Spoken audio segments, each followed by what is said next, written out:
Hello, my name is Dr. Myava Clark, and I help parents and caregivers of neurodivergent children find emotional support and practical tools without burnout, while helping guide their children towards meaningful friendships where they are celebrated for who they are and not just tolerated. Today, I'm going to talk to you about a few things, but first, I want to talk to you about creating a life of endless possibilities because it's possible. For example, by trade, I'm a respiratory therapist. I have been a clinician for over 30 years, and I decided to go back to school because I'm a firm believer that I don't ever want to feel like I've arrived and just feel like that's the end. I'm always looking for ways to explore, to reinvent myself, to push myself further for what's next. And I think it's okay. Now, if you choose to feel that you arrived, I think that's fine. We're all different and we should all do what we think is best for us. And what I'm saying to you is for me, I'm always reinventing, I'm praying, I'm evolving, and that is what I choose. So, as a respiratory therapist, when I got into the field, um, I knew that that was a stepping stone for me. I wasn't sure where I was going to go, what I was going to do in life, but I got my bachelor's in biology with a concentration in respiratory therapy. And what that meant for me was I was halfway wherever I wanted to go. If I chose to go to med school, graduate school, whatever I wanted to do, I was halfway there. So I became a respiratory therapist and I absolutely loved what I did. I loved helping people. I loved helping people get better and educating them on their care. And I started my family. And then I said, well, since I'm going to be a mom, maybe I'll go to school for education, become a teacher, and have my summers off with the kids.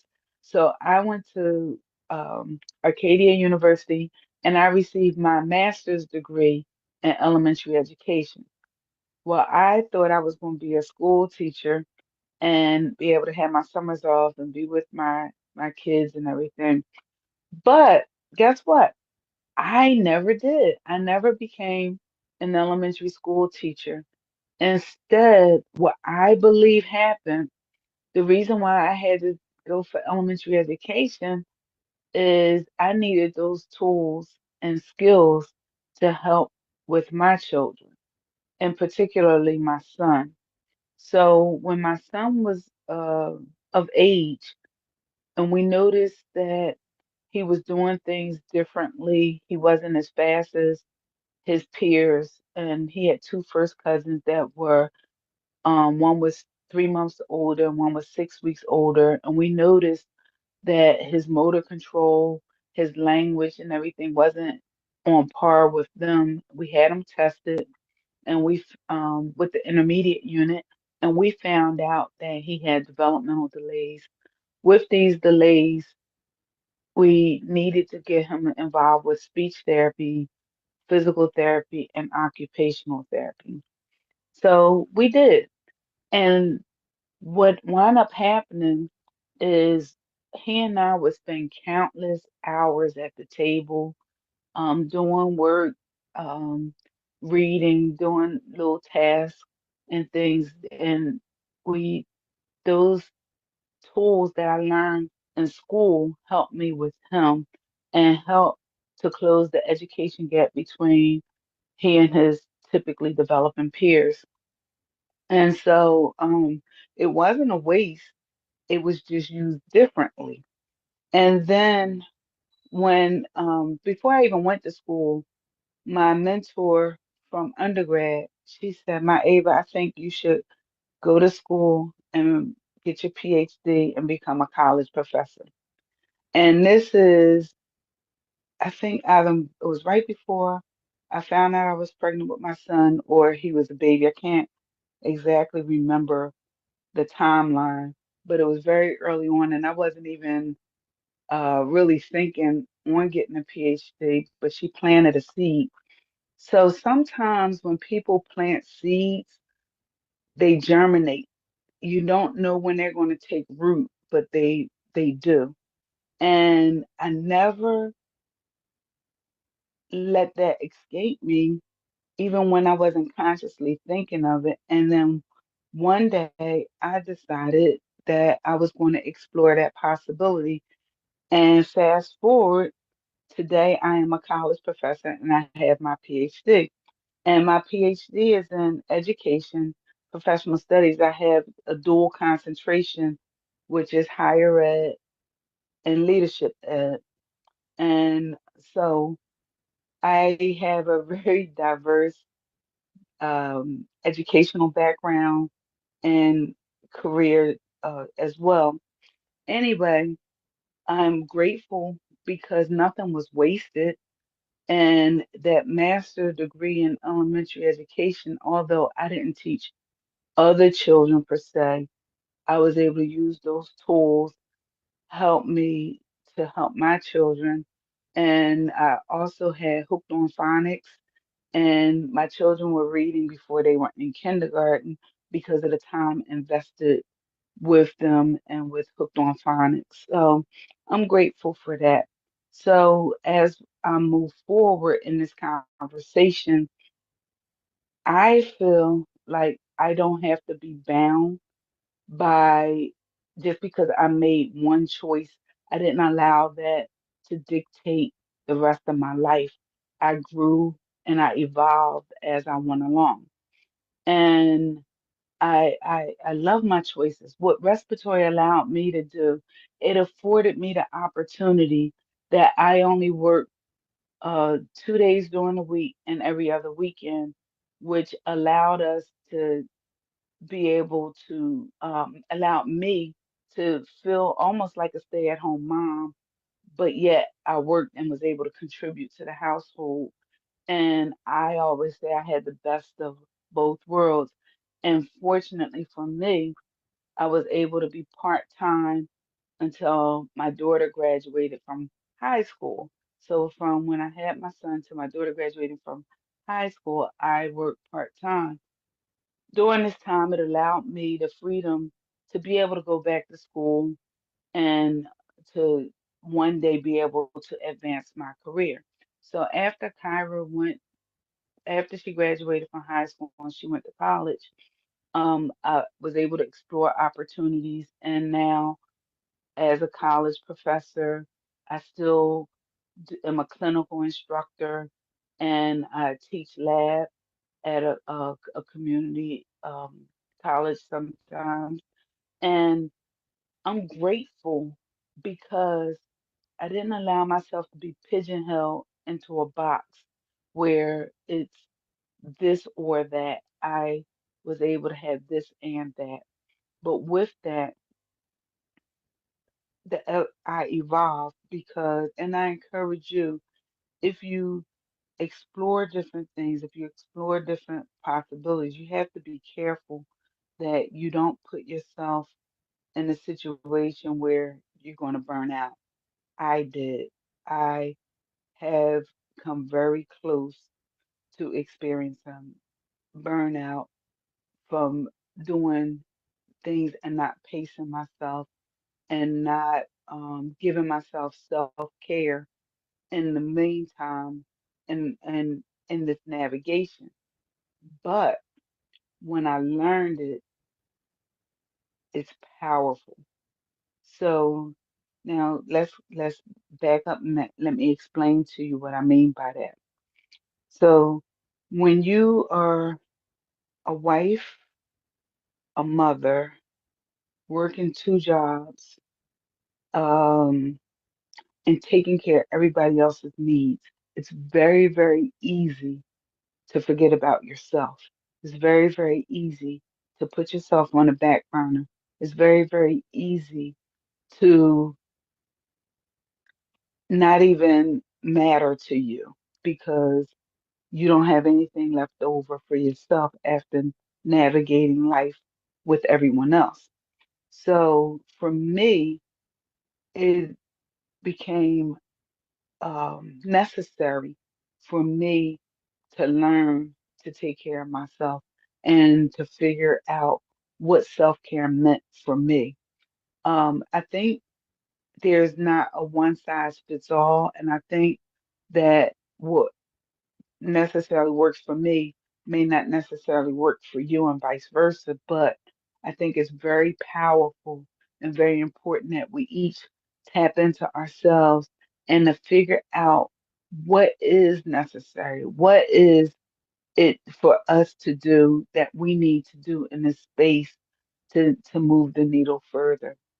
Another thing with me, I used to feel the need to be perfect. I thought I had to have everything together. I needed to have all my I's dotted, all my T's crossed. And what that did is it added more pressure. It added another layer of unrealistic expectations for myself. So, couple taking care of other people's needs, couple um, putting yourself on the back burner and trying to be perfect all in the same pot, and you get a mess. You get a mess. And I had that mess before. And when I tell you, one of the most powerful, freeing things for me was learning that I did not need to be perfect. I learned that it was about progression and not perfection. And as long as we are progressing to move the needle, to move forward, to not stay stuck, then that's what life's about. Because in that space, I realized that perfection is nothing more than pride. And God doesn't work with pride. He doesn't want us to be proud, prideful people. When I say proud, I mean thinking more highly of ourselves than we ought, or anything like that. So when you think about it, perfection is nothing more than pride, right? And if you think you need to be perfect to get started, you're never going to get started because you're not perfect. And I think it's a trick. I think perfection is a trick to keep us stuck, to keep us from moving forward, to have us focus and pay attention to the wrong thing. And even though I'm telling you that I thought I had to be perfect, I still did push through and try these things. So it's not to say that if you have pride that it's going to keep you stuck and you're never going to move forward. But I am thinking that it will keep you limited to how far you can move forward and the freedom of moving forward. And when I realized that for me, it was the single most freeing thing that has ever happened to me when I took the restrictions off of my mind, thinking that I needed to be perfect. It was very, very freeing for me. But now this is what I will say to you. Although I don't need to be perfect, I still need to be excellent. I need to be excellent. And the difference between perfection and excellence to me is perfection means you are without mistake.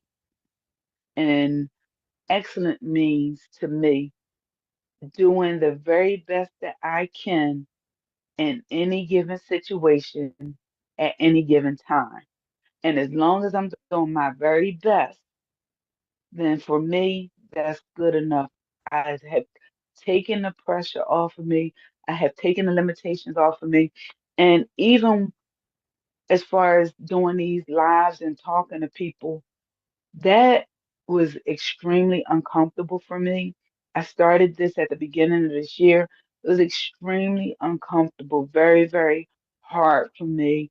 And then to be open about my life and open about my business was very, very challenging for me because by nature, I'm an extremely private person.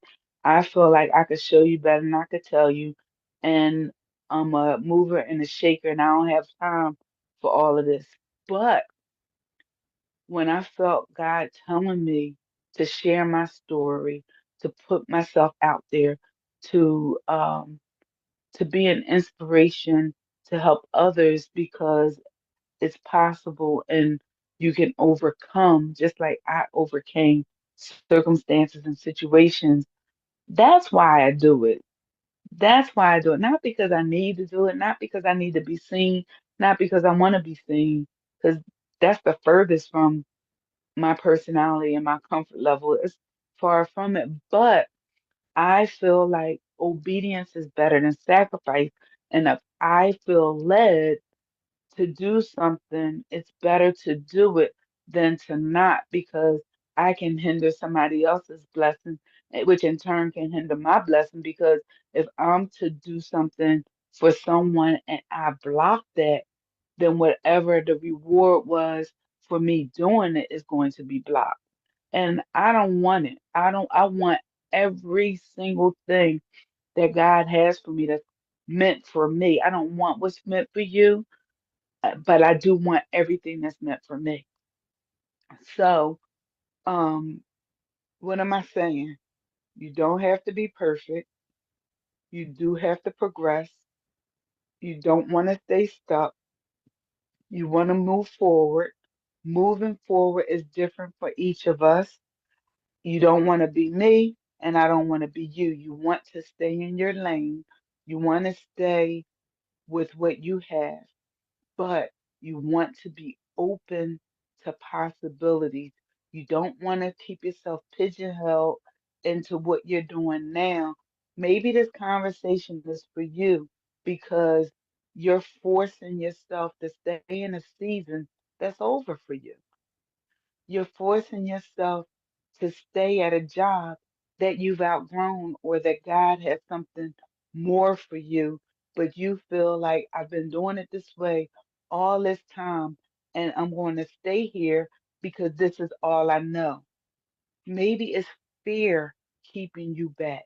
Maybe it's the fear of the unknown. Maybe it's the fear of thinking you're not good enough. All of those are lies.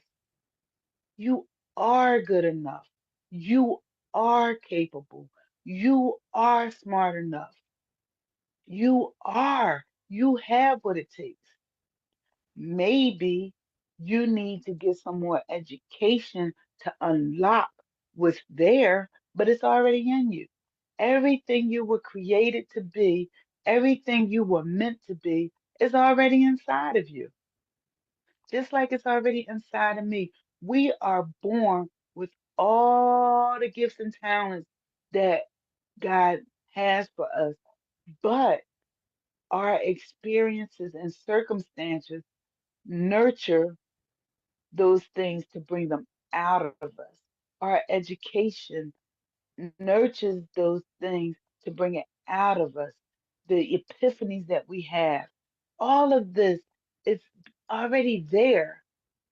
We just have life experiences that makes it blossom. So who are you designed to be? Who are you created to be? It's an evolution. If you are the same as you were 10, 20, 30 years ago, then something's wrong. Something's wrong. You should be evolving. You should be the little caterpillar that turns into a beautiful butterfly. Life is about change.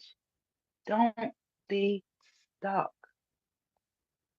Blossom, evolve, try to figure out. And if you're saying, well, I don't know what I'm meant to be, or I don't know, I encourage you to just try things.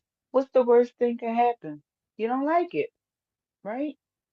Or just explore, read, pray.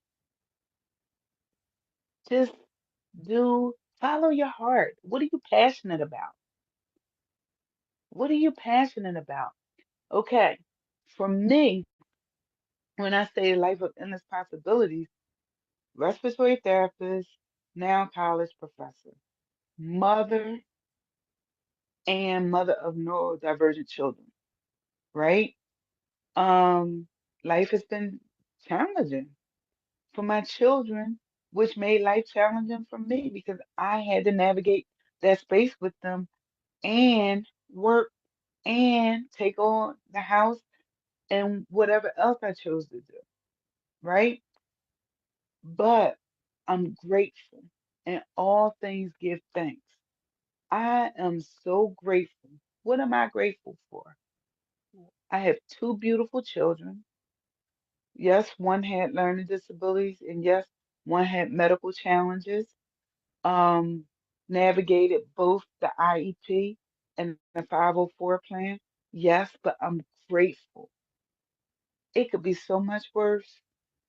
And I realize that God only gives us what He know we can handle. So I had to tap inside of me. And one day I did ask God. I said, God, what is it in me that you see that you chose to give me two children with special needs, one with learning disabilities, one with medical challenges? Why did you think I was able to handle that? Why did you think my shoulders were that big? And he shared with me, and I'm not even going to go there with you, but he shared with me some things, and I accepted that, and I never looked at things the same way because I realized that, oh yeah, I said to him in that same space, or no, before I I realized that before I said, why did you think I had these big shoulders? Before I said that, I said to God, I feel like I was cheated. I was cheated out of life, and my children were cheated out of life. And in that space, I was angry. And I said, God, I'm angry. I feel like I was cheated, and I feel like my children were cheated. And then, obviously, he didn't mind sitting here talking to you. And that was probably close to about eight years ago or so now. And the next day, I came back, and that's when I had this revelation. And in the revelation, I said, oh my God, I wasn't cheated, I was chosen. I wasn't cheated, I was chosen. And that's when I said, God, what is it in me that you see that you chose to give me two children with special needs, one with learning disabilities and one with medical challenges? Why do you think my shoulders are that big? So instead of saying in this space, why me, God? Why me? I said, what is it about me that you see that you chose to give me two children with special needs? And I never looked back at it the same way. And then what wound up happening is God turned pain into purpose. He turned pain into purpose and pain into passion. And at this time, my son graduated high school, he went to college, and he's on his own unique journey, but God is blessing him. And one day he's going to believe in himself to the extent that his father and I believe in him. And he's going to prove some things to himself and to the world that no one really expected him to do or be. But my son is an amazing young man. I love him dearly.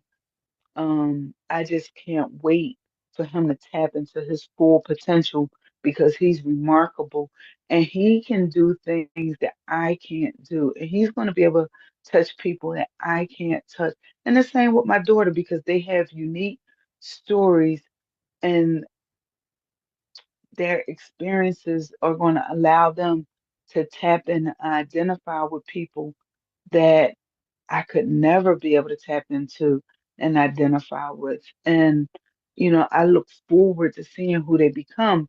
But anyway, what my son did when he was in his freshman year in college, my husband asked him, "What do you wish you had that you didn't have that could help kids today?" And he said, "I wish that someone would have taught me how to be appropriate on social media." And he said, "They teach you about bullying and things in person and life skills and person, but they don't tell they at this time. I don't know to the extent of it now because he's been out of school. Next year will be 10 years, so I don't quite know what all they're teaching and to what degree now. But a decade ago they weren't teaching it. So he came up with this idea of CASIN, Collaborative Advancement for Social and Emotional Needs. And with Kason, he asked me to help him create an app that would keep kids safe online, designed to be a precursor to regular social media. And we did. We've been on this journey. The idea came in 2017, but we started developing it. It was like fall of 17 when we got the name and we got we started going for the business license and everything. But in 2018 is when we started really building. So we've been at it for a while. So yes, wife, mother, respiratory therapist, clinical instructor, lab specialist, um, college professor, entrepreneur, and best-selling author, all in the span of those years. And the reason why I'm able to get all of those things done and do all of those things and some of them simultaneously is because I figured out the importance of self-care. I figured out that for me, I can only move at the pace of grace. Whatever God has graced me for in that season is all I get to do. I have learned that it's important to me to take my massages. It's to get massages. It's important for me to take breaks as needed. It's important for me to listen to my body and to rest. It's important to me to work out, go to the gym, walk, get my exercise in, eat well. All of those are important for me to be able to show up. And that taking care of myself is important for me to be able to not look like what I've been through or to not be hagged out or worn out. And I encourage you to do the same. Figure out what you need for self-care. Figure out moment to moment sometimes what do you need right now? When you start feeling stressed out, and things that are bothering you that doesn't typically bother you, then you know it's not the thing, it's you, and it's time for a break. So I have a few things that I can help with. One is MOAC, Mothers of Exceptional Kids. It's actually for parents and caregivers. It's a support group that we meet every first Tuesday of the month from 8 p.m. to 9 p.m. Eastern Standard Time. And with that, um, it's a support group. So you don't feel like you're by yourself. You don't have to feel alone. You don't have to feel like you have to navigate this space alone.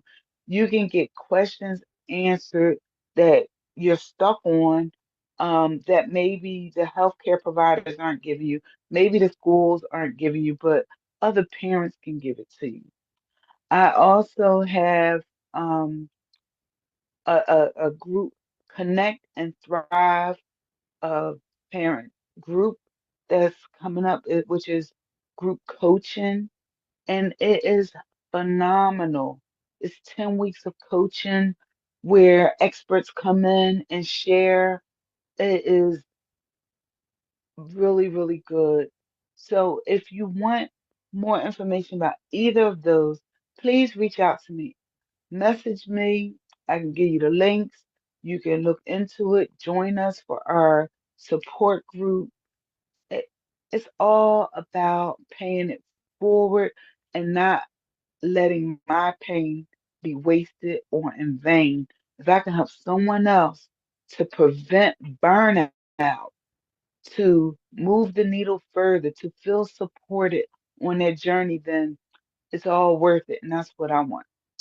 Again, my name is Dr. Myava Clark, and I support parents and caregivers by providing emotional support and practical tools without burnout while they help their children navigate true friendships where they are celebrated for who they are and not just tolerated. So let's do this journey together. Come join me. And until the next time, take care and I'll see you later. Bye.